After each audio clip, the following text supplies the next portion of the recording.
Halo semuanya, di sini kami akan menjelaskan tentang tindak pidana perpajakan dengan kasus PT Andaro Energi. Selamat menyaksikan.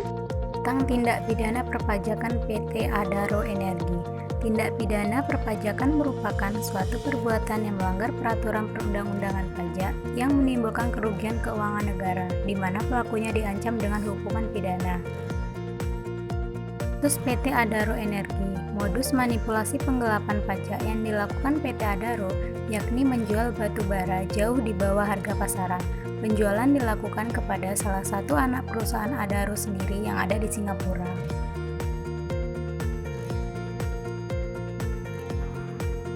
Baru kemudian anak perusahaan Adaro yang ada di Singapura menjualnya ke pasar internasional sesuai dengan harga pasaran. Dengan modus seperti ini, telah terjadi tindak pidana penipuan dan melanggar ketentuan yang berlaku.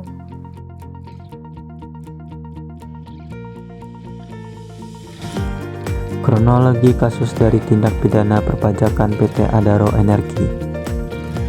Modus manipulasi penggelapan pajak yang dilakukan PT Adaro yakni menjual batu bara jauh di bawah harga pasaran.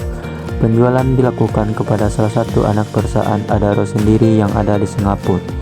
Baru kemudian anak perusahaan Adaro yang ada di Singapura menjualnya kembali ke pasar internasional sesuai dengan harga pasaran.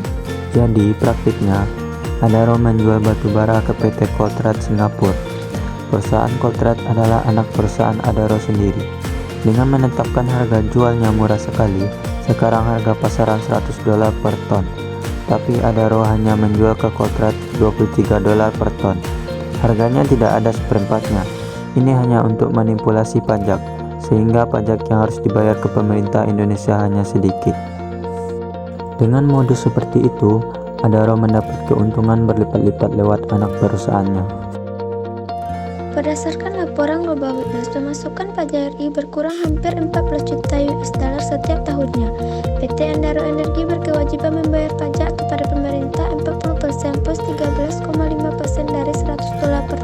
Dampak dari kerugian tersebut yang pertama yaitu berkurangnya anggaran negara, yang kedua pembangunan berjalan mundur, yang ketiga yaitu inflasi berpotensi liar. Analisis kasus PT Adaro Energi. Dugaan kasus transfer phishing antara PT Adaro dengan anak cabang perusahaan yaitu Koltrat Service International Singapura telah menunjukkan bahwa adanya indikasi penyalahgunaan sistem harga transfer yang dilakukan oleh perusahaan Adaro tersebut. Menurut Zain, kebijakan transfer phishing multinasional bertujuan memaksimalkan penghasilan global, mengamankan posisi kompetitif cabang perusahaan, evaluasi kinerja cabang perusahaan mancanegara, penghindarian pengendalian devisa, mengontrol kredibilitas asosiasi, meningkatkan bagian laba joint venture, reduksi risiko moneter, mengamankan cash flow cabang luar negeri. Menurut teori sebelumnya, seharusnya transfer phishing dilakukan untuk bertujuan perusahaan. Namun dalam kasus PT Andaro ini, praktek transfer phishing yang dilakukan untuk memfasilitasi para pemegang saham untuk mendapatkan keuntungan sebesar-besarnya, bukan untuk memfasilitasi perusahaan mendapatkan keuntungan.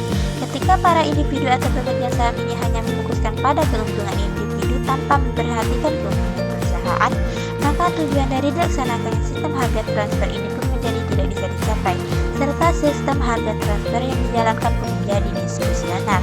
Timpangnya harga transfer yang dilakukan PT Adaro dengan anak cabang perusahaannya apabila dibandingkan dengan harga pasar batu bara secara internasional sebenarnya telah melanggar Undang-Undang Perpajakan di Indonesia. Dalam pasal 2 ayat 1 Undang-Undang Perpajakan nomor 11 tentang pajak pertambahan nilai mengatur tentang transaksi yang berhubungan dengan transfer phishing. Praktek penghindaran pajak yang dilakukan oleh perusahaan-perusahaan dalam negeri melalui transaksi yang tidak wajar seperti yang dilakukan PT Adaro telah memberikan aspek negatif bagi negara Indonesia, karena apabila dibiarkan secara terus-menerus akan menyebabkan negara menderita kehilangan pendapatan pajak yang jumlahnya sangat signifikan.